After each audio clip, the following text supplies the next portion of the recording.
Okay, let's try this again.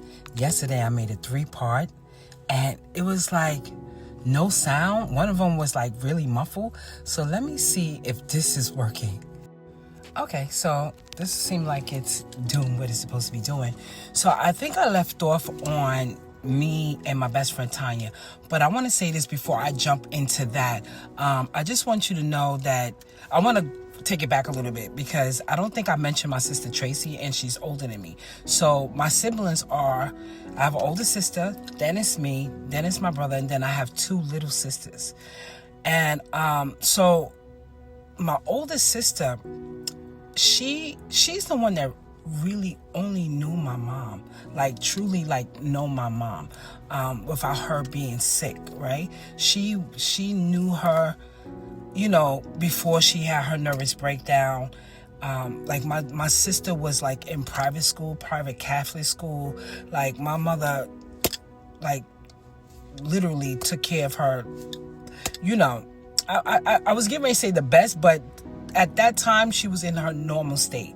So truly, I can't really remember my mother being well. I do remember, one of my early birthday, I must have been like about 5 years old, and it was a good time. I remember that because it was a celebration of myself. But I don't really remember my mother ever being sick. And I don't think my brother remembers that, because I think she had us. I think she had my brother and she definitely had my other 2 older sisters when she was in her, mental state, right? So my sister, which is no longer with us, she ended up dying. She's the only one that really remembered my mother before she became really sick. Okay, and so she plays a role too. She was always out of the house. She was always like running away, and she used to run away to my aunt's house, the house that I was telling you about.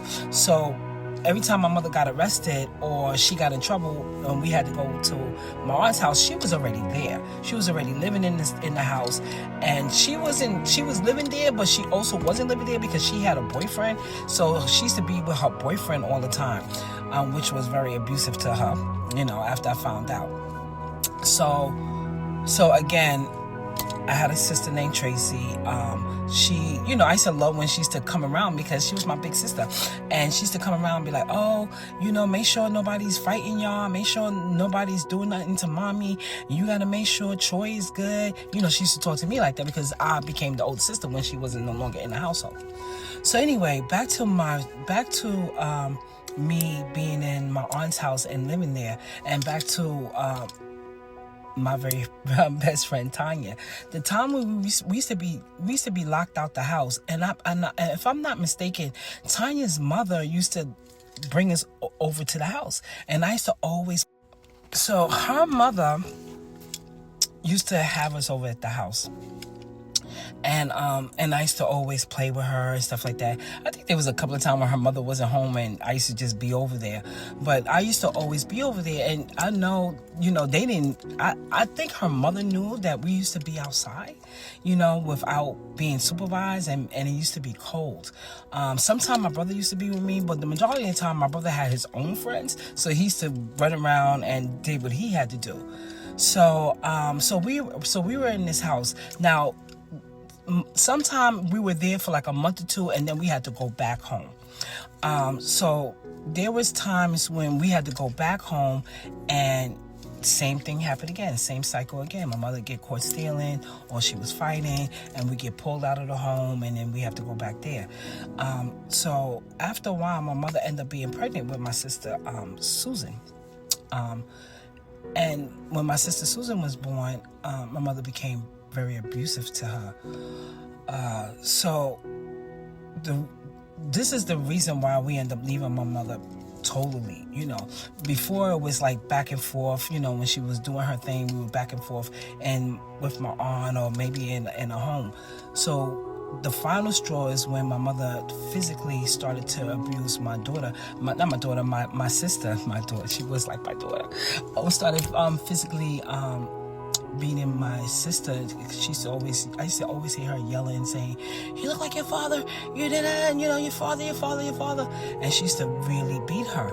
And so the cops came and they saw bruises on her and they took us out of the home. And then we end up going to my aunt's house. So my aunt had me. She had my older sister already, and then she had me, my brother, and then my youngest sister. Now, my youngest sister at the time, she was like a baby. She must have been like maybe 1 year old or so, and my aunt started taking care of her. So we ended up going back to this home, same conditions, same being outside, same us being hungry. You know, my youngest sister, my baby sister used to be at a babysitter while we used to go to work, or while she used to have to go to work. She treated my baby sister like royalty. It was like a newborn baby. It was like a new baby for her, like a daughter that she never had, because she had a son.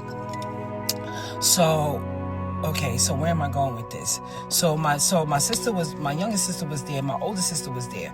So how we ended up getting taken from my aunt's house. What happened? We must have been there for maybe over a year or so. And we used to get house visits from our caseworker. So our caseworker one day, she came over unexpectedly, and it was like cold outside, and she was like, are you she saw us outside playing. She was like, So the caseworker came one time unexpectedly, like I said, and she was wondering why we were outside, in the cold, and not because it was like in the evening time she came. She knew we were way home from school. And I told her we couldn't get in. And she was like, you couldn't get in? She said, you can't get in. So she got out the car and she started knocking on the door. And she was like, where's your brother? So we drove around and we found my brother. And then she just started questioning us, like, why you guys is not in the house? What's going on in the house? And I just started telling her everything. I was like, well, we can't get in. And we can't get in the house until she gets home because her son blocked us out. And then she's like, are you guys hungry? And then she took us to a diner for us to eat. And she was like, are you eating there? And I had to tell her. I was like, well, we don't eat because the refrigerators be locked with the chains and this and that. So because I told her everything that I told her, they took us away. So she ended up taking me and my brother to a group home, and then ended up going back for my little sister and grabbing her. So we were taken away in a group home, and then they found us a home. Me and my brother and my sister, they found us a home. The home that they put us in was in Bellport. In Bellport. And when we were in this home, my mother was pregnant again, right? So as they taking us away, my mother is pregnant, getting ready to have my sister, Ryan.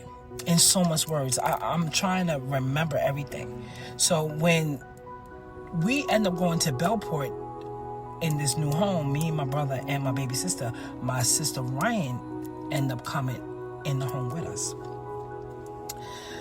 And she was a baby. She was like maybe like 4 or 6 months or something like that. Because what happened was they wanted to take the baby away from my mother when she had the baby in the hospital. And they ended up letting her keep the baby for like 3 or 4 months, right? 3 or 4 months. And then they snatched the baby away from her. And they ended up putting her with me, my brother, my other sister. Meanwhile, my older sister, she was old enough not to even go in the home. She was running away and didn't want to be, in no other home. She wanted to stay in Queens and so on. So me, my brother, and my two little sisters end up in this home. I used to call my mother. I used to call my mother, let her know that we were safe. And she used to be crying on the phone, like, because they snatched my little sister away from her. And she used to be crying on the phone, make sure you take care of your sisters.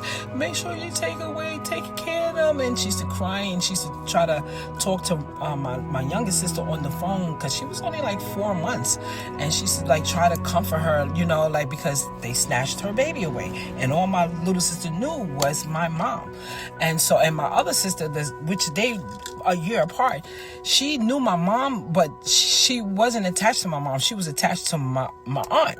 So both of them were crying for two different mothers, right? One of my sisters was crying for my aunt, and then my other sister was crying for my mom, and I had to be there comforting them. I became their mom because the foster mother that I was living with, she couldn't even touch them because they didn't know her. So, and because of that, she made me responsible for them. Like, I had to wash them, wash their clothes, do their hair, feed them. When I went to school and came back home, that was my duty to take care of my sisters. So I always took care of them. And then my mother, I would always call her because she always be like, call me. So I always call my mom, and every time I called her, she would be crying on the phone, crying because, they took my little sister away from her. And she would be crying and wondering how we doing. And she was just always emotional. And I used to always try to comfort her. So as I'm comforting my two sisters, I also had to comfort my mom, and I also had to comfort my brother. Even though he was young and stuff like that, and he was kind of like handling it on his own, I still was the oldest to try to comfort my siblings. We end up leaving this home.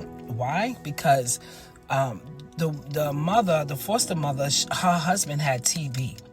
He was a carrier of TB, and I didn't know I was exposed to TB. They ended up coming to get us, packing all our stuff up, and I was like, why are we leaving? You know what I mean? Because, I thought we were leaving because she wasn't helping me take care of my little sisters, but that wasn't it.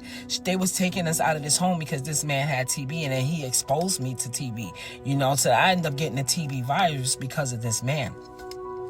So they took us, so when they were moving us out of this home, they brought us into North Babylon to my foster mother, Mrs. Herman.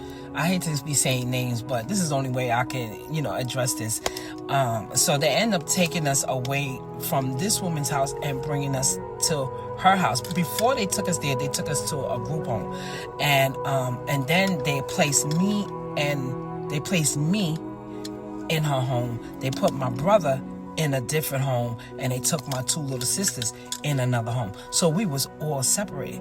When I got to Mrs. Herman, I used to cry to her and say, I need my siblings, because my mom told me, don't ever leave them. Don't ever leave them. You're responsible for them. You make sure you stay with them and you take care of them. So I used to cry to her all the time, like, you got to get my sisters, you got to get my brothers. They're in a different home. And she was a new foster parent, so she was like, I don't know if I can handle all of y'all. You know what I mean?